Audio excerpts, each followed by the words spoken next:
Bon après-midi. Nous avons aujourd'hui avec nous Patrick. What is your last name? Rice. Rice, qui représente Cava 555. And I think you speak only English, right? Mm-hmm. So we're going to do the interview in English, but it's going to be complementary to the show we did 3 months ago where we had a French chef talking a little bit about the influence of French cuisine and the American cooking.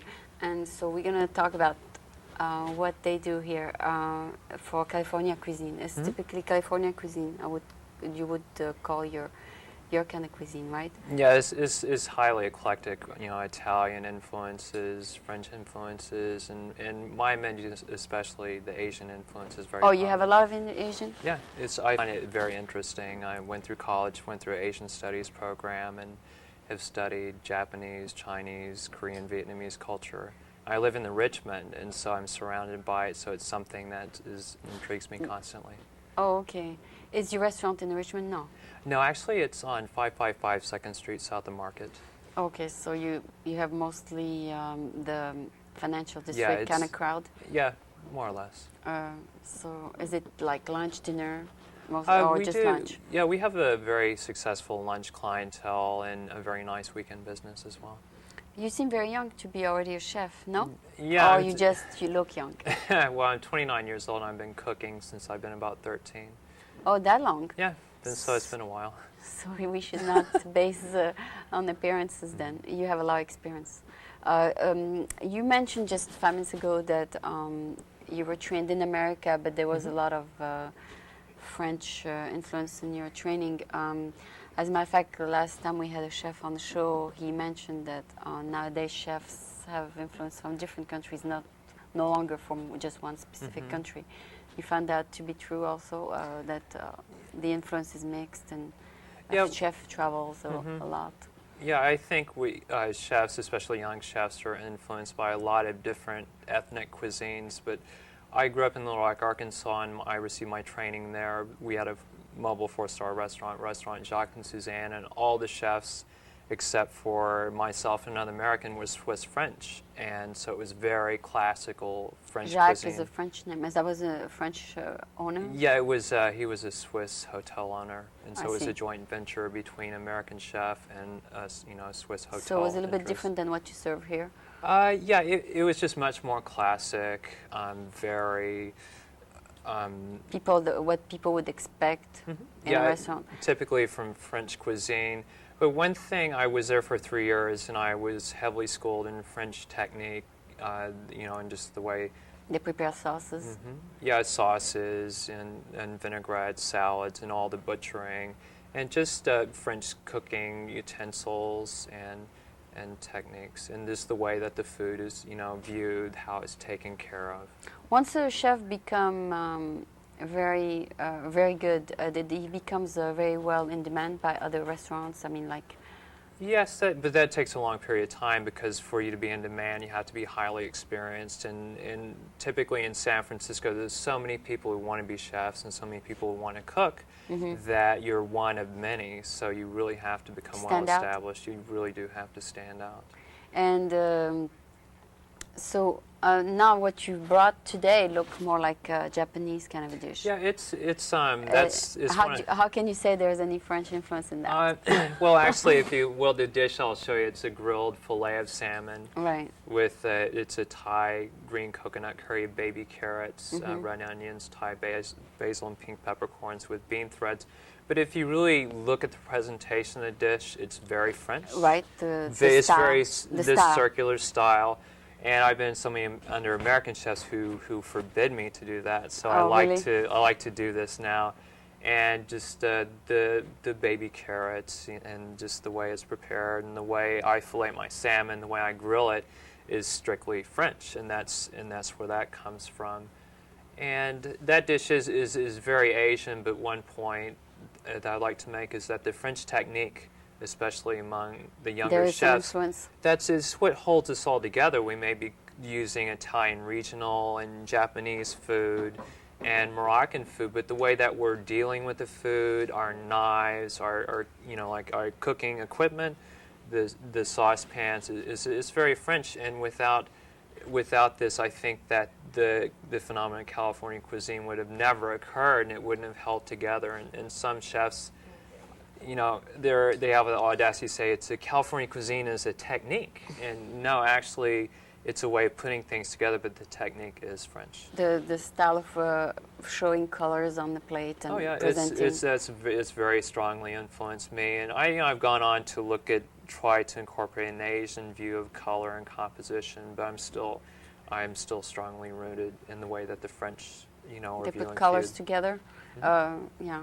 Do you find that also the Japanese have a lot of taste in presenting things, and a little bit like the French also? I mean, there's a similarity there. Yeah, you could draw parallels between, you know, color, contrast, and the way that textures are very important. And that's one thing I find very interesting is find those commonalities in different cuisines. And for me, it's just the French, just the way I think they were very exact in the way that they formulated the way this technique or a system of working with food, and I think that that's been a huge contribution.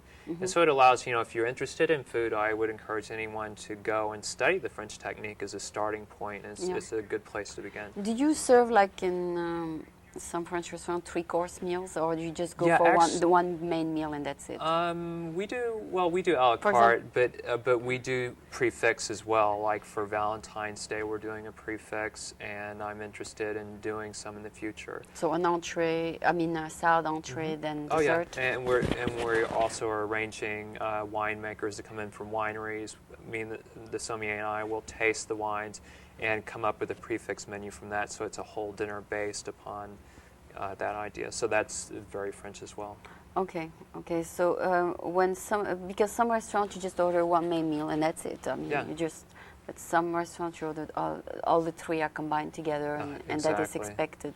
What do you find that you serve mostly, the three combination or the main entree? Usually. At right lunch, now, probably just a main. Yeah, it's especially at lunch, and at dinner too. It's very much a la carte based. I think Americans aren't comfortable with the idea of a prefix meal, but it's something that I, as a chef, enjoy greatly. If every evening I could do prefix, I have more control over the ingredients, the presentation, because you're doing this one set meal, even if you may have a choice of 2 entrees or salads or entrecôtes. So I'm very intrigued by the idea. It's just that the American public is a little, you know, they're a little put off by it. For special events, they're attracted by it, but dining on a regular basis, I think it's a rather difficult idea for them to get used to. Yeah, I hear a lot of people say that California is continental. Is there a difference between continental or Californian? Is it the same thing, or what do they mean by continental Californian? I guess people use these two words on and off. When I was trained, continental would be a very classical French, mostly. Okay, and continental mean like from Europe? Is that what you mean? Yeah, European, and from my understanding. And Californian mean with other influences, Asian, and is that what they mean? Yeah, California. California mean with California ingredients? Yeah, in California cuisine, it's highly eclectic, and the idea is to use the ingredients, you know, grown locally, and there's a high stress on seasonality. And the one interesting thing is that there is large Asian farming communities, and 1/3 of San Francisco. Exactly, in the outlying communities, in the Valley areas especially, there's huge Hmong communities, and they. Did you train also maybe with a Japanese chef? No, actually, that's one thing that that's developed the yourself? next step. Yeah, it's just something I eating at ethnic restaurants and Asian restaurants. That you saw a little bit of their ingredients. Cookbook research, very heavy cookbook research. And you developed your own recipes, or you following a few? I take a base recipe usually as a place to start, and I'll do it, and then I'll adjust it from there. And maybe take it as a model. It's like a point of departure. You'll take this recipe and then go on from there. Do you find that if you establish for a while as a restaurant that it's important that you change your menu so people don't get bored, or it's not necessary? No, I think it is very necessary. I just completed that yesterday myself, and I like to do it about every year? At least. Well, no, actually every 2 months actually. Damn, if often? Yeah, the thing about California cuisine is that it's so seasonal that I use ingredients that are available anywhere. Some things are only available for 2-3 weeks. And I'll use those, and then once strawberry they're gone, cakes, for example. Yeah, the berries right now we're sort of in the middle, and we're getting some from New Zealand. You know, we prefer to use the local ingredients, but New Zealand is a big supplier at the moment. Well, that's what the French chef said, that in France it's seasonal, but here you can find ingredients all year. But there are a few things that you find seasonal only, like avocado. You don't find them all year ripe and good. Or, I don't know, you can name a few because you're in the business. But there are a few things that I don't see that often. I mean, some they just come quickly. Like asparagus, you don't see them all year. No, just in the springtime. And artichokes also, you don't see them all year. Yeah, they're available at the moment. They are? Okay. So that's something you might develop now? Like artichoke? Yeah, actually I have a tomato fettuccine with artichoke and grilled portobello mushrooms. And that will last like 2 months? Yeah, things like that you can keep around for up to 2-3 months because they're growing seasons, especially if Watsonville's so close, is something that we have access to. And do your clientele welcome new things? Actually they're very interested. I find it very interesting to go out into the restaurant, meet people, meet the regular customers, and talk to them about food. And it's something I think also has been kind of a recent phenomenon that Americans are interested in food. Yeah, for example, you go in excuse me, but when you go to a Chinese restaurant, it's always the same all year. Chow mein or rice with a combination or whatever other things like chicken or beef. But you don't see that much combination after that. That's it. It's all year like that. Because the ingredients they use, of course, they're all year, like the beef and the chicken and the green pepper are there all year. So I guess yours is more varied than that. Yeah, it's just very typical of anyone who's labeling themselves as California cuisine to be very, like this tangerine is in season right now, and so I'm going to use it. And I want to use Satsuma mandarins, but they're out. Oh, a little crushed. That's true. They just got out. Yeah, they're gone, which is what would you do with the tangerine, for example? Well, right dessert? Now, actually I do a tangerine creme brulee, which is obviously a very strong influence. And I like to use them in salads. I'm going to do a baby spinach and radicchio salad with tangerines and Thai chili vinaigrette. And people do ask for that kind of thing? Yes, yeah, actually, they like they're very. Experiment. Yeah, it's very. I think people are getting more experimental when it comes to food, and that's when I was younger. As an American, why I was interested in food is meeting French people, especially getting in my training. Just the whole view of food. It was much more essential part of life. Is something that was more enjoyed. But I found within my own family and my friends and their families, food was just a necessary thing that happened. I said, well, why? Why are we wasting all this time just, regarding, food is something that's a necessity, that it's almost a waste of time. Oh, I have to hurry up and eat this and get it over with. But I lived with French people for a little over 2 years as well. In France? No, actually it was in Little Rock. They have a good French community. Yeah, but yeah, exactly. Taking the time, enjoying the food, talking about food, learning about wine. It was had a very strong influence on me. Yeah, and lunchtime is a bit longer. And, yes, and dinner time is extremely long.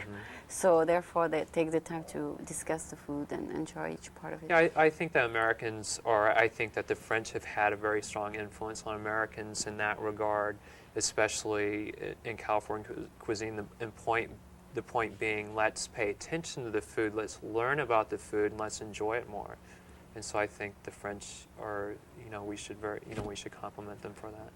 Yeah. Maybe they don't have as many distractions as Americans in terms of what they do with their time. Maybe Americans watch board games more. Yeah, we're very busy people. Yeah. So anyway, even though you're not totally gonna do the recipe today, you're going to show me what ingredients go into it. Yeah, I'd like to just show you a dish that's very typical for California. How many ingredients goes into this one, for example? This one, it's since it involves a curry paste, it has quite a few ingredients. And I'll just go over it briefly, tell you the technique, and I'll give a cookbook reference that if you're really interested in this type of food, that you can go, and look it up yourself. Or you make it, or they can go eat it at your place. Yeah, or come to Cava, and this particular dish is on the menu. And you serve different things at dinner than at lunch, obviously. Maybe. Yeah, we have two separate menus. Some of the ingredients are similar, but the style of dish is very different. Okay. And at dinner, we can just do more less involved filling, food. Less filling, or? Yeah, I try to design entrees that aren't so heavy and appetizers that aren't, really large, but something smaller and very interesting. Do you, as a cook, are you also a nutritionist? Like, do you try to do a balanced meal? I try to in most. Like a little bit of vegetables, with a little bit of carbohydrates, and a little bit of protein. You learn those bases when you're a chef. Yeah, that was a very important part of the training. Executive chef was very firm on that's part of your training as well. You need to understand this. You need to know not to put too much fat or not to. You learn all this during schooling. Yes, I did. Yeah, because people here are so much health conscious, and they say, "Oh, eat lots of fruit and vegetables." It's like the only. Anyway, we're gonna go to the table and. Okay. We will then show what this Patrick. You have the same first name as the previous guest by coincidence. That's very interesting. Anyway, Patrick has to show us today, and then we'll conclude with Cava 555 chef Patrick. Thank you very much. So let's go to the table. Nous allons maintenant vous donner une petite démonstration. I forgot that the interview started in English. So we are going to give you a demonstration of a meal that has a little bit of Oriental influence, American influence, since you're American, and a little bit of French influence with the decoration. As you can see, the little things on top, like the petals, and that's the French influence looks to me. So it's the first time I see these kind of ingredients on my show. So. But we're in California, everything is permitted. So not only you are going to tell me how this is prepared, you can maybe give me the names of these ingredients because I never buy them. So it looks like totally new to me. So what is the dish called? What is it? It's a grilled fillet of salmon in it with a Thai green coconut milk curry with baby carrots, red onions, green pink peppercorns, and Thai basil. And it's on a bed of bean threads. That's bean threads? Oh, yeah, it's also known as cellophane noodles. It's like a vermicelli is made from a mung bean. Oh, it's very interesting. It's funny that we see bean with white. I mean, it looks more like a rice kind of. Yeah, it's very similar. Very similar. I thought maybe it's rice. When they make rice into Rice Krispies, whatever. But that has nothing to do with it. That's the product originally is a bean. Yeah, it's a mung bean. It's a very small green bean. White green bean. Yeah, it's very And small. how do they turn it white? Through processing, probably. Yeah, I'm not really sure about the processing that they use. Yeah. All right. So, and these ingredients are in there also. Yeah, the dish is based on this a Thai green curry paste, and it's made with Thai chilies, which are very, very hot. And I recommend in... this is what? It's the curry paste. The curry, okay. That's after you used all these ingredients. Exactly. Okay. It's your own personal formula? No, actually it's based on, if you're interested in making your own curry paste, you can buy this pre-prepared, and it's actually very simple to use it as pre-prepared. Okay. But I like to make my own, and my recipe is based on Jennifer Brennan's recipe out of the original Thai cookbook. And it's she's very good about explaining the philosophy behind Thai food, how they make their curry paste, and which ones go with certain types of food, and I found it very, very interesting. Okay, this paste is green. Yeah, it's green. I don't see it here. Yeah, it's made with coconut milk, and it has a tendency to kind of change to a little less green. And since it's suited for American taste, it's not. I don't use as much as a Thai chef would, and so I'm losing a little bit of my color. And you're losing also probably a little bit of the hot.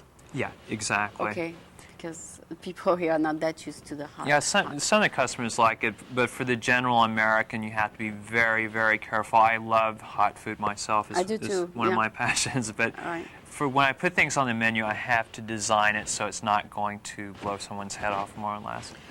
Are baby carrots sold only to restaurants? Because I rarely see them. They're difficult to find. I've talked to friends of mine that go to the Berkeley Bowl Produce Market in Berkeley, and they're readily available there. Oh, okay. And but you might find them at the San Francisco typical. Farmers Market, but I've been there. I haven't seen them before, but they're. I haven't seen them at Safeway. That's where I shop. Yeah, they're readily available to restaurants. But this can be substituted with pieces of carrots. Oh yeah, actually, they can be originally the dish I did with prawns, and I used a julienne of carrot with red onions and zucchini. And so it's just it's a variation. It's just something that's available right now, and they're very nice and sweet, and so I'm using them at the moment. Okay, so it would taste the same if I use the carrot cut in pieces. Oh yeah, no, it would be fine. Very so the thing about and you can substitute that by another vegetable. Or yeah. Okay. The thing about this dish is a Thai curry is I found to be very, very flexible. You can pick any vegetable that you prefer. Squashes, onions especially, they do very well.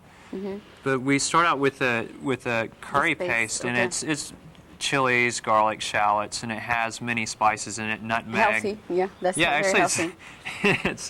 It is, and we have cloves, caraway seed, coriander seed, and I like to, I think traditionally I use a dried galangal root, and I like to use fresh, and it's available in the city right now. And if you... Where is that here? Actually, it's ground within the paste. Ah, cool. This galangal is a relative of ginger. It's also known as Siamese ginger. Oh, you use a real fresh it's, kind of. And it's very camphorous. If you were to cut and smell, it's very camphorous. It's very interesting.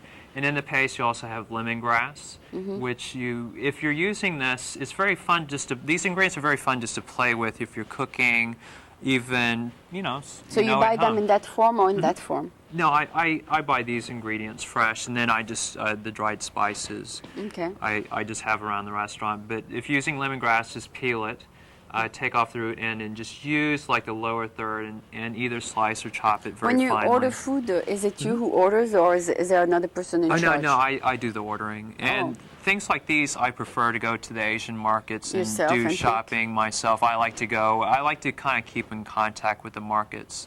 I go at least 2-3 times a week. So a cook is also a buyer? Yeah, actually a chef is a very multifaceted job. I don't just cook. I do so many other things. And you go in the markets 3 times a week or something? Yeah, I have to keep up on date what's currently popular in the city, what produce is currently in season. So it takes a lot of time. Do you find that the local people have different tastes than the tourists, or have you? I don't really come in contact with the tourists very much since I'm south of the market. Oh, that's so true. It's kind of difficult for me to It's a local say. kind of crowd, maybe. I see. Yeah. Okay, and that's not a wine, right? That's no. Else. This is a fish sauce, and so after you make the curry paste with these ingredients. It's very simple to make. Basically, what you're doing is you can purchase coconut milk. You can either make your own with fresh coconuts, or if you buy the canned, it works pretty well. But you'll need to thin it with a little bit of water. And so you just, for each serving of salmon, I have about 3.5 ounces of coconut milk, and you season it with about 1 ounce of fish sauce. And this is it's made from fermented fish. All it is fish packed with salt and fermented. And this is the soy sauce of Southeast Asia. They use this just as the Japanese or Chinese would use a soy sauce. Right. So you take coconut milk, add the fish sauce, and then add your curry paste, and gently simmer that, and then you add your harder vegetables first. And with the baby carrots, you would blanch those and then add them to the sauce. And so it's just a matter of simmering it. So is this to be cooked also? Oh, yeah, the way you deal with bean threads is you soak these in just warm water, get very warm water out of your tap. Doesn't take long? No, it doesn't. Let them soak for about 5 minutes, and then all you need to do is dip them in hot water that's almost to a boil for 1 second. and then they're done. Is it a very filling kind of meal, or you gotta be hungry after it? It's fairly filling, but I think that cellophane noodles aren't quite as heavy as an Italian pasta. Right.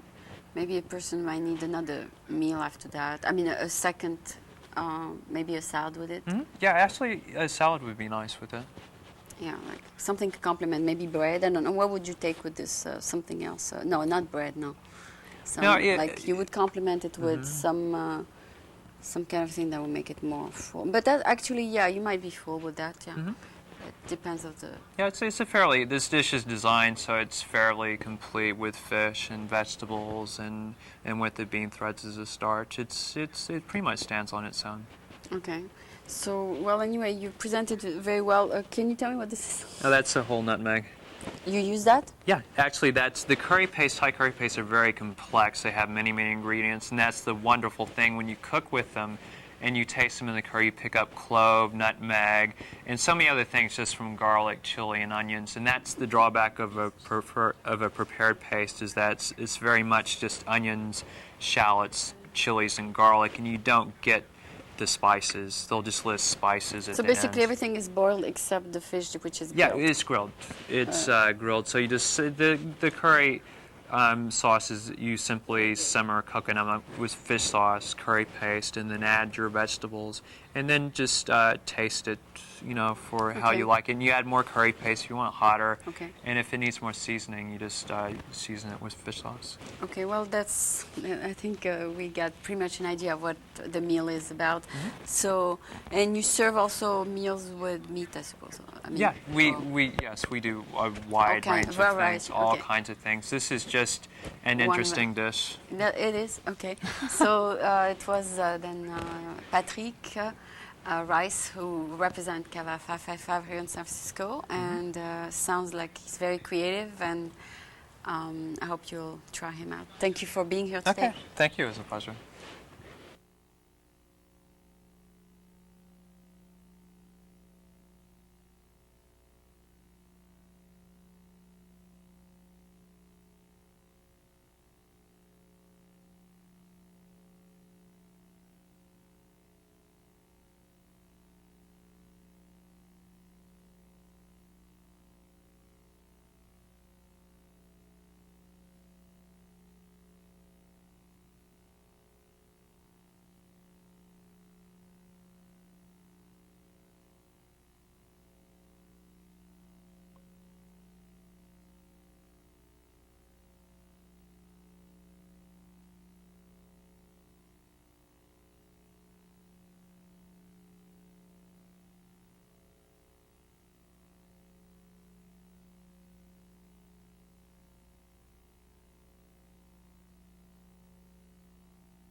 Open on three. Open on three. Bon après-midi. Nous avons aujourd'hui avec nous Patrick Burton qui va nous parler d'un sujet qui touche d'ailleurs beaucoup de gens ici à San Francisco. Et je l'ai invité pour qu'il nous en parle et je crois qu'il a quelques nouvelles à nous annoncer, des nouvelles qu'il a découvertes lui-même dernièrement. Donc le sujet sera donc un petit peu sur le sida et un petit peu sur sa vie personnelle. Donc Patrick, bienvenue au programme franco-américain. Merci. Je voudrais peut-être faire une introduction en te demandant quelque chose. Peut-être tu peux nous donner une petite introduction sur toi et sur ta vie à San Francisco un petit peu. Eh bien, je suis français, je suis arrivé à San Francisco en 1980, ça fait 13 ans. Oui. Professionnellement, j'étais directeur de gourmet food, des boutiques de gourmet food, de restaurants de fine cuisine. Ici? À San Francisco, à New York aussi, j'étais à l'ouverture de Petrosian, la maison de caviar. Et finalement, j'ai eu une école de dog grooming à Los Altos que j'ai eu pendant 2 ans et demi et que j'ai vendu l'année dernière. À part ça... Ça a l'air de choses tout à fait différentes. C'est par hasard que tu es tombé sur le dog grooming? Non, c'était un cadeau d'un ami à moi qui voulait que j'ai protégé pendant ces dernières années de la vie. Il avait le sida lui-même. D'accord. Il ne voulait que personne ne le sache et j'ai été un genre de bodyguard, de garde du corps pour que personne ne sache. Et en remerciement, il a voulu m'acheter un business. Et comme j'adore les chiens, j'ai acheté une école de dog grooming. Par contre, toi, tu ne gardes pas un secret? Non, moi, pas du tout. Je suis positif, je le sais depuis 8 ans. Oui. Et tu le caches pas? Par hasard. Non, pas du tout. J'en ai une attitude très, très positive. Le cacher, je ne suis pas malade. Oui, d'accord. Il y en a qui le cachent pour ne pas perdre leur emploi ou des trucs comme ça. Oui, ça, c'est peut-être possible. Mais je veux dire, dans la mesure où on n'est pas malade, où on prend soin de soi, on ne devient pas malade. Mais je crois que la loi protège les gens. De toute façon, un employeur n'a pas le droit de renvoyer quelqu'un. Ça, je crois aussi. Ouais. Non, pour une cause de maladie, non. Oui. Mais quelqu'un qui devient malade ne peut pas travailler. Ça, devient faible. Très faible. Et j'ai vu des gens devenir malades et c'est très triste. C'est d'autant plus triste qu'il y a maintenant beaucoup de moyens de prévention. Du développement. Du développement. On peut prendre EasyT ou DDI ou DDC qui sont des médicaments avec quelques effets secondaires. Ils sont très chers. C'est pas tout le monde qui peut se les permettre. Oui, pas pour San Francisco. Ces médicaments sont gratuits pour les gens qui font en dessous de $30 000 de revenus par an. Ils peuvent obtenir les médicaments gratuitement au San Francisco General Hospital. Et c'est la ville qui paye, mais il faut être résident de San Francisco. Au dehors de San Francisco, je ne suis pas trop d'accord, d'accord. Mais pour San Francisco, il n'y a aucun problème pour cela. Si l'on fait en dessous de $30 000, on peut avoir ces médicaments gratuits. Ouais. J'ai moi-même été, j'ai pris 2 ans EasyT de manière de prévention, parce que mes ticelles commençaient un petit peu à tomber. Et en revenant de vacances dernièrement en été, on s'est aperçu que le virus devenait de nouveau, comment dit-on, actif. Donc mon médecin a changé à DDI, qui est un autre médicament qui vient de sortir l'année dernière. Qui vient de sortir, qui marche très bien. Je n'ai aucun effet secondaire. Mes ticelles sont d'ailleurs un peu remontées au dernier examen de sang. D'accord, d'accord. Est-ce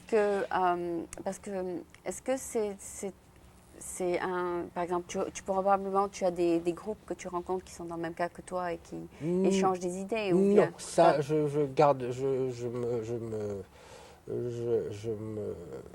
m'occupe de mon cas moi-même, avec mes amis autour de moi. Je n'en fais pas une histoire d'État, dans la mesure où je ne suis pas malade. Mais je prends grand soin de moi, je ne prends pas de drogue, je ne bois pas, je fume un petit peu. Et récemment, et ça, je suis très content d'être là pour t'en parler, récemment, j'étais en contact avec un monsieur qui s'appelle Elliot Hatchman, qui est en Floride, et qui est un monsieur qui a découvert, parce que sa femme mourait du cancer et que les ticelles tombaient, un produit qui s'appelle... tu l'as avec toi, non? Oui, je l'ai avec moi. C'était où? Tu l'as mis? Tu l'as là-dessus? Je l'ai là-bas. je vais le donner à la dame, mais le nom me reviendra tout à l'heure. C'est un produit complètement naturel qui est à base de vitamines et de minéraux et qui a été testé sur sa femme d'abord. Les T-cells ont doublé en 21 jours.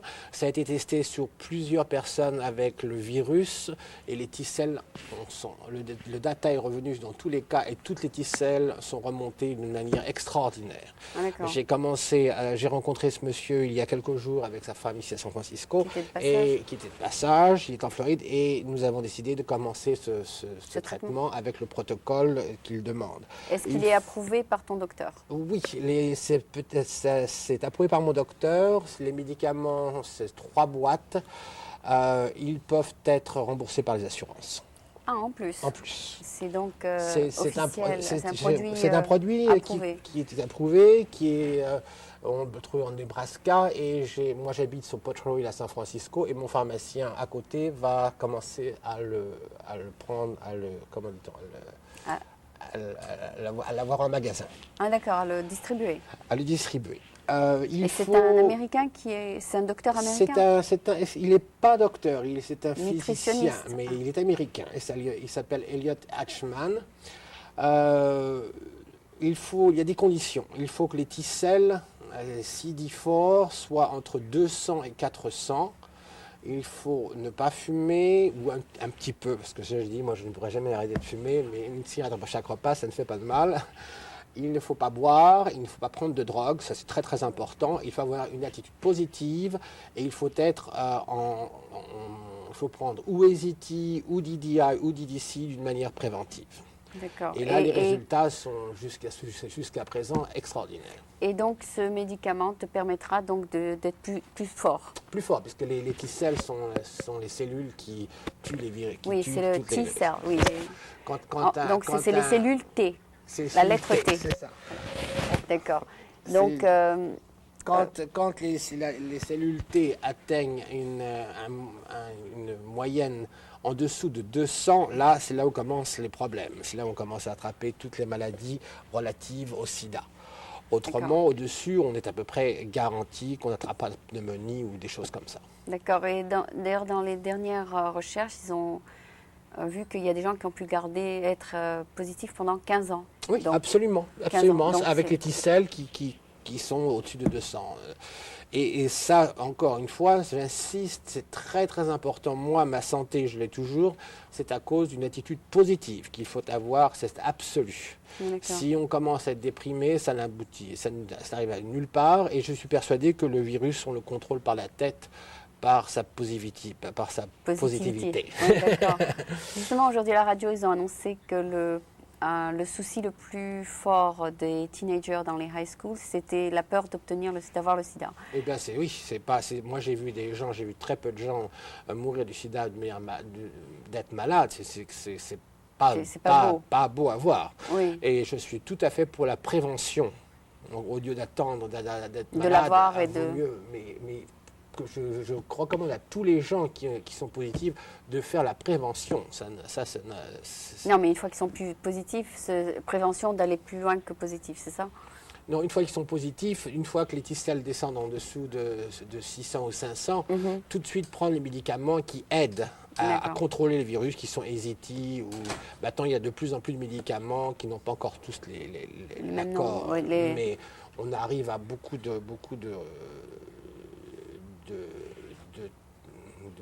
recherches maintenant qui s'avèrent. Oui. D'ailleurs, ils ont fait le vaccin sur les singes qui était successful. Oui. Maintenant, il faut trouver des hommes qui veulent bien le faire. Tout ça, ça prend beaucoup de temps. Voilà, ça prend 2-3 ans. Quelqu'un a suggéré de donner le vaccin aux gens qui sont en death row, vous savez, en prison. Donc, même si ça ne marche pas sur eux, ils vont mourir de toute façon. Je ne sais pas, c'est une question législative, je ne sais pas comment ça pourrait... Oui, c'est-à-dire on n'a pas le droit d'utiliser les hommes comme cobayes. Mais tous les gens qui ont ce problème, c'est très facile pour plusieurs années de limiter le dommage du virus. D'accord. Et étant donné que toi, tu ne caches à personne que tu es positif, est-ce que tu trouves que l'attitude des gens envers toi a changé? Non, pas du tout. Non, non, je suis entouré d'excellents amis qui comprennent parfaitement. C'est comme avoir le cancer ou quelque chose. Ça n'a rien du tout de honteux. Non, j'ai pas dit que c'est honteux. J'ai dit, est-ce qu'ils essayent, par exemple, de ne pas manger avec ta cuillère ou des trucs comme ça, ou bien non, ils sont bien éduqués, c'est ça? Bien entendu, le virus, on l'attrape ou sexuellement ou par une transmission de sang. Voilà. Il n'y a pas d'autres moyens. Il n'y a pas d'autres moyens. Le reste, ce sont des peurs, des phobies. Des phobies, exactement. Voilà. D'accord. Non, il n'y a aucun problème. Pour ce nouveau produit, moi, je peux donner mon téléphone. Pourquoi pas, oui, bien sûr. Si les gens sont intéressés par ce nouveau produit, je recommande qu'on me téléphone et je donnerai toutes les informations. Mon téléphone est 550 77 61. Qu'on me laisse le nom, au studio, qu'on leur laisse le nom, leur téléphone et la meilleure heure pour les rappeler. Et je les rappellerai et je pourrai partager. Donc c'est un médicament. Est-ce qu'il est c'est Oxyg2, ça s'appelle Oxyg2. Oxyg2. D'accord, Oxyg2 parce qu'il revitalise peut-être l'oxygène, non? Un petit peu, oui. Un petit peu. Il nettoie le système. J'ai pas mal de brochures que je peux donner aux gens intéressés. C'est quelque chose de très important. Ah bon, tu veux le distribuer?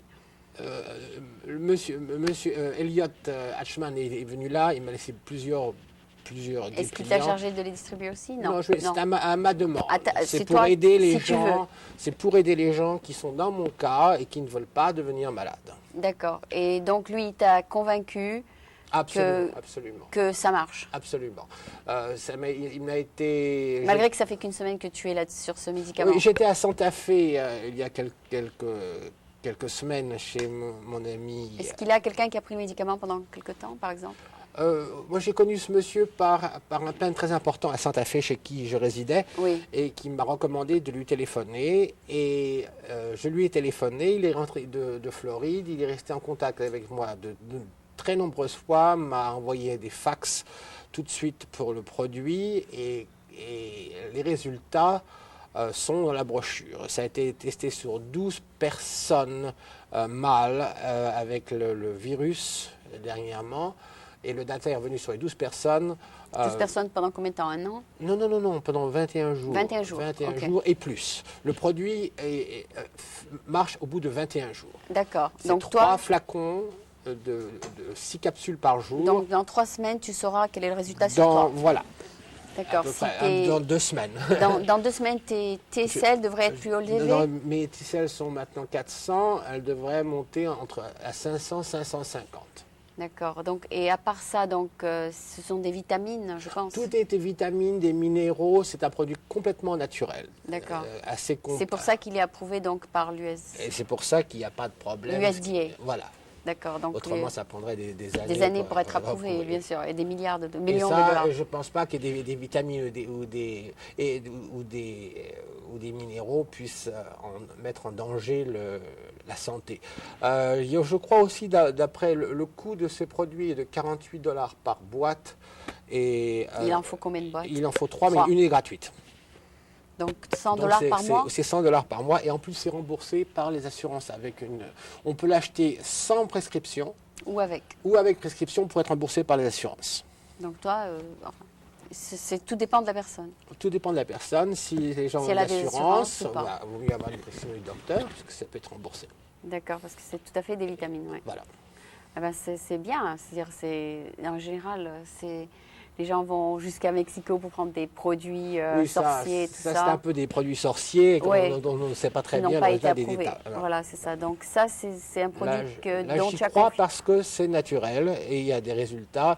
Et en plus, j'ai rencontré la personne qui a mis au point ce produit et j'ai parfaitement une totale confiance en lui.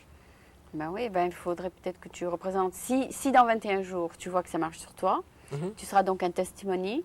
Et tu peux aller dans tous les pays et représenter le produit. Non, je souhaite aider les gens. Non, mais si vraiment il aide les gens, si vraiment. Non, non, je souhaite vraiment aider les gens qui ont ce virus, parce que c'est assez dur. Je veux dire, avoir une attitude positive, c'est très bien. Comme tu l'as dit toujours, il faut être quand même assez fort. Il y a des gens qui sont un peu seuls dans la vie, mais il ne faut pas attendre d'être malade, ça ne sert à rien.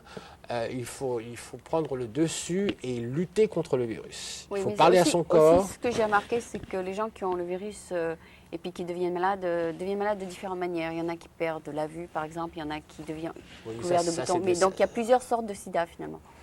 C'est-à-dire non, c'est quand les ticelles sont à un niveau drastique, oui, en dessous de 200, donc, là on attrape toutes sortes de maladies. Ça peut Parce que le sida, c'est plein de choses. Ça peut être n'importe quoi, ça peut être le cerveau, ça peut être le cancer de la peau, ça peut être... Et là, ça devient vraiment affreux. D'accord. Et je crois vraiment à la prévention, je crois que les gens devraient mettre tout ce qui est en leurs moyens pour se prévenir. Est-ce qu'il y a des signes qu'il y aura bientôt donc une cure? Je suis très confiant en ça. D'accord. Mais ici, ça prend beaucoup de temps. Tout le red tape, oh non, c'était plusieurs années. Quand un produit est prometteur, ça prend 2 ou 3 ans. Et des millions de dollars. Et des millions de dollars. Voilà, moins de 250 millions de dollars. Mais je crois qu'on fait en ce moment de plus en plus de choses pour le virus, ce qui est une nécessité. Est-ce que tu sais si la France dépense plus pour la recherche que les États-Unis? Ah là, je n'ai aucune idée. Tu es passé, par exemple, tu es allé à Paris là, il y a quelques mois. Est-ce que tu es passé par l'Institut Pasteur? Non, non, pas du tout. Tu n'es pas du tout curieux des progrès? Non, pas du tout. Pourtant, chaque 3 mois, il y a... Oui, mais tant que mes ticelles, mes selles T sont de bonne moyenne et que je me sens en bonne santé, je n'approfondis pas les recherches. Ah d'accord. Bon, je ne suis pas vraiment concerné par les recherches Parce que périodiquement, on voit le professeur Lecontenay à la télé qui annonce ci et ça, ou les progrès de telle et telle... expérimentation, etc. Oui, quand un produit deviendra vraiment reconnu par le FDA et que j'en aurai besoin dans ce moment-là, oui. Mais je ne veux pas... pousser la chose trop loin. Non, parce que je mène une vie normale. D'accord, donc là, ce produit était donc présenté à toi par hasard. Par hasard, et comme c'est un produit naturel, je pense que... C'est pas toi qui es allé fouiner quelque part pour le trouver. Ça a été présenté à moi de manière totalement par hasard. Oui, et aussi, il paraît que si on croit à un produit, il marche mieux que si on n'y croit pas. C'est-à-dire, des fois, on peut te donner un cachet d'aspirine qui n'est pas un cachet d'aspirine. Si tu crois que ça va te faire du bien, ça te fera du bien. Eh bien, justement, dans la brochure, on parle de l'aspirine, on dit que ce produit marche, mais qu'on ne sait pas comment ça marche, de même que l'aspirine marche, mais on ne sait pas comment l'aspirine marche. D'accord. Donc, il faut y croire, peut-être. Je crois... plus qu'y croire, comme à tout. Si on n'y croit pas, le résultat est moindre. Ouais, c'est-à-dire, si psychologiquement tu penses que ça va t'aider, ça t'aidera d'une manière ou d'une autre. Absolument. Et si on parle à son corps et si on parle au virus, à soi-même, on contrôle le virus. Ça, je l'ai expérimenté moi-même et ça, j'en suis sûr. Tant mieux. Bon, ben écoute, c'était vraiment un plaisir de t'avoir avec nous. Je pense que tu nous as apporté peut-être quelques nouvelles dont les gens n'étaient pas au courant. Enfin, moi, peut-être que ce serait une bonne idée de t'avoir ici dans 21 jours. Non? Mais je te donnerai Tu me demanderas les nouvelles et je donnerai les nouvelles à ceux qui sont intéressés. Et encore, ou bien je t'inviterai à nouveau. Que les gens n'hésitent pas à me contacter. Encore mon téléphone, c'est 550 77 61 ou te contacter et je me mettrai en contact avec eux. D'accord, c'est très gentil de ta part d'offrir ce service. Donc c'était Patrick Burton, ça se prononce comme ça, Burton en français. C'est un Français donc très, très charmant qui est ici à San Francisco et qui nous a donné une petite idée de comment peut-être combattre le virus qui s'appelle comment d'ailleurs? Il a un nom ce virus? AIDS. Ah, ça c'est le virus qui s'appelle AIDS. Il n'a pas un nom spécial. Sida. Non, le sida. Bon, mais le virus lui-même n'a pas de nom. Non. Ah d'accord. C'est une nouvelle. C'est le virus du sida. C'est le virus du sida, donc il n'a pas de nom. Et donc je te remercie beaucoup d'être passé. Merci. Merci beaucoup.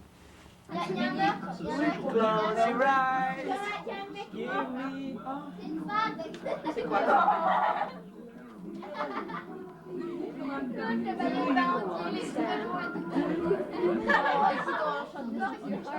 Listen to your heart. Moi, ce que j'aime, c'est It must be love, but it's over now. Donc, c'est la la la la la la la la la. C'est She's got.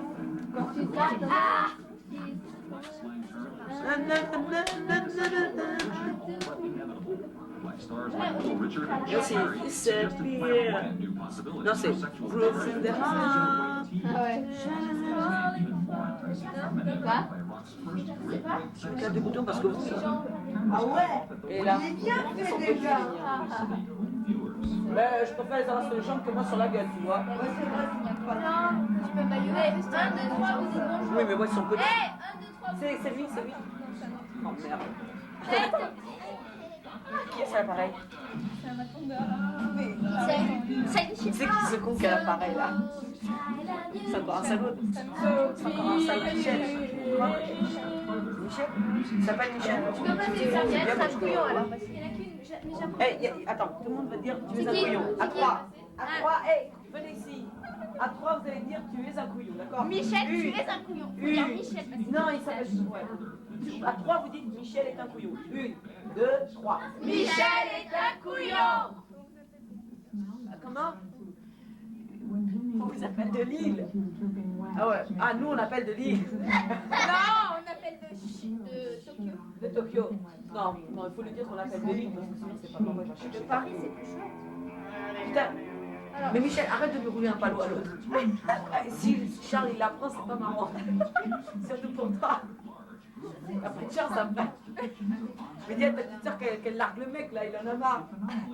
Eh, qui est le prochain étranger? Allez! Allez, Sébastien, va te changer. Eh, Michel, elle aime pas trop les parties comme ça. Hein? Bah ouais. Et pas trop de parties, pas dans les couloirs.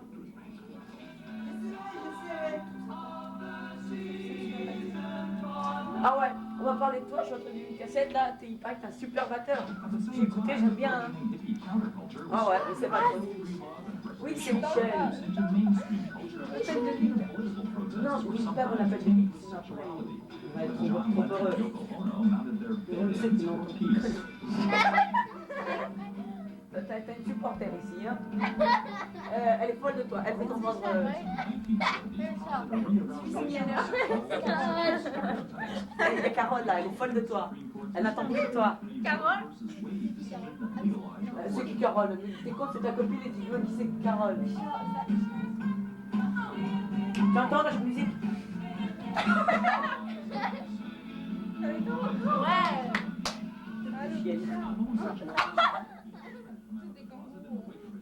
Alors, quand est-ce que tu viens à Lille?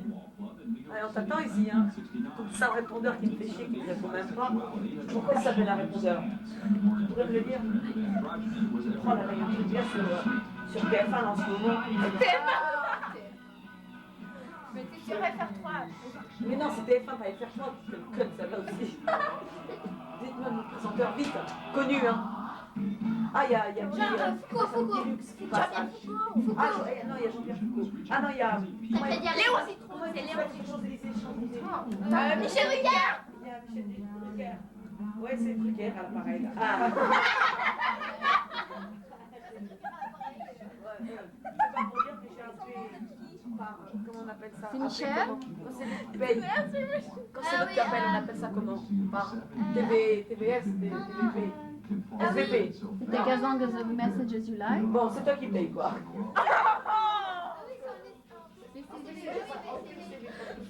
La copine, elle travaille chez les répondeurs et elle a... Et ça veut dire que c'est lui qui paye là, on dit oui, Et mais ça y est. j'ai demandé qu'elle me branche chez toi. Je suis désolée, mais c'est pas notre... Et puis tout le monde voulait te parler là, Carole. Ah ouais. Et Sandra. Et Sandra aussi, qui t'adore, qui est toujours fan de toi. Elle voudrait bien sortir avec toi, mais pourquoi tu lui dis pas oui? C'est vraiment chiant. Ouais. Et ah oui, toutes les filles, sans aucune exception, trouvent que t'as un très très très beau cul. Il est musclé, ou alors il est bien arrondi peut-être. Tu crois qu'elle pense la même chose de devant? Oh non, je crois pas.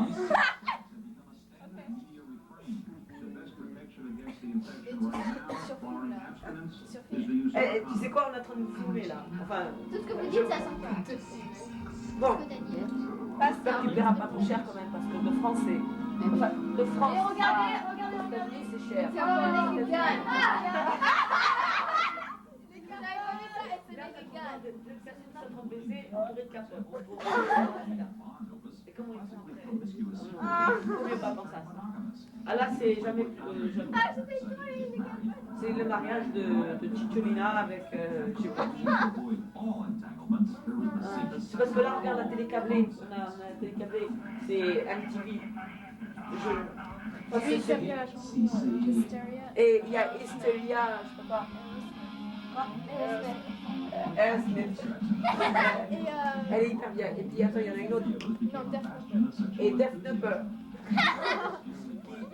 T'aimes bien mon accent? Ouais, je savais pas. Je parle jamais anglais. Tu vois? Mais qu'est-ce que tu veux? Mais qu'est-ce que tu veux? Mais qu'est-ce que c'est? Oui. Mais t'es comme con, toi. Tu pourrais répondre quand on parle. Tu fais ce que tu veux, hein. Il habite où? À Lille, non. Sacramento. Elle croit qu'il est là. C'est Michel, oui. Oh là là. Ah, ça, comment ça s'appelle cela? Simpson. Ah, les Simpsons. Ça passe maintenant sur Canal+. Eh, on y va comme vous voulez à la piscine. Où vous voulez. Non, c'est la nouvelle piscine privée là, que j'ai achetée. Can't touch this. Oh. Can't touch this. Allez, 1, 2, 3. Can't touch this. Oh. Can't touch this. Attends, 1, 2, 3. Can't touch this. Ils sont cool. Et c'est Ah, il y a le concert de MCM. Thanks so much. Monotruc là. Qui passe à Thank you. Pigalle, for blessing à me. Paris. Ouais. Et on va aller directement de Lille à Paris exprès pour revoir et t'envoyer une photo. Ouais, parce que j'ai un copain qui connaît bien le chanteur du groupe. Et bon, j'espère que ça te fera plaisir. Je t'enverrai un colis avec des photos. Et si tu peux venir, on te le présentera parce que c'est sûr qu'on va te voir. Alors, voilà, tu sais ce que tu peux faire? Tu prends le billet d'avion pour demain. Parce que c'est vraiment urgent. De Sacramento, non, tu prends Air France, UTA, c'est très bien UTA. Ne prends pas de compagnie japonaise parce que c'est de la merde les japonais. Et puis t'as vu toutes les voitures japonaises qui s'abîment l'économie américaine, c'est dommage. Ah ouais, c'est ça. Je te signale que tu payes. Ouais, tu as 30 pays en ce moment, mon petit.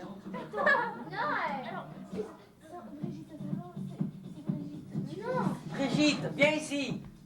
Viens, oui. Il y a Michel à l'appareil. Ouais, tu connais. Ouais, mais oui, tu le connais. Oh, non, tu veux pas venir. Ah tiens, il y a Madonna là, comment elle s'appelle? Madonna. C'est un film. C'est film porno qui veut pas sortir. Mais non, c'est pas porno. On l'a loué. T'aimes bien le porno, toi, hein? Fais attention. Écoute, Bah écoutez, Oh, le concert. oui, c'est un film porno. c'est Truth or Dare. C'est quoi, une nouvelle chanson? Non, c'est un truc, tu t'enregistres. Tu te rappelles? C'est un film? C'est quoi? C'est un contest. Une biographie. Non, c'est un concert. Comment on dit? Non, Un concert. Attends. I know you. C'est un contest. Comment on dit ça? Une contestation. Mais bon, c'est quoi Dare? Bon, Et c'est quoi Dare? c'est-toi bien. Et c'est quoi Michel. Quoi Dare? Parole. Action. C'est vérité ou action? C'est Carole. Carole. C'est action vérité. Allez, on y va en bas. J'étais un ange avant d'avoir trahi des gens, avant d'avoir aimé l'argent. J'étais un ange, un ange.